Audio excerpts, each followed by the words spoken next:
இந்திய சினிமாவில் லியோ படம் தான் முதலிடத்தில் உள்ளது என தகவல் வெளியாகி உள்ளது.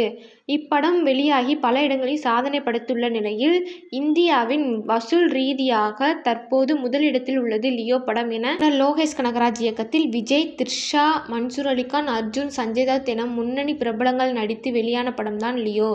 இப்படம் த்ரில்லர் படமாக அமைந்துள்ளது. தமிழ் சினிமாவில் முன்னணி தயாரிப்பாளராக இருக்கும் லலித் குமார் தனது 7 ஸ்கிரீன் ஸ்டுடியோ தான் இப்படத்தை தயாரித்துள்ளது.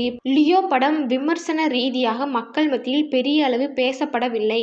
இப்படம் வசூல் ரீதியாக சாதனை படைத்திருந்தாலும் ரசிகர்கள் விமர்சனங்களை கலவையாகத்தான் வந்து கொண்டிருக்கிறது. முதல் நாள் வசூலில் அடிப்படையில் இப்படம் பல திரையரங்கில் வெளியாகி முதல் நாளில் மட்டும் 148 கோடிக்கு மேல் வசூல் செய்து இமாலய சாதனையை படைத்திருக்கிறது.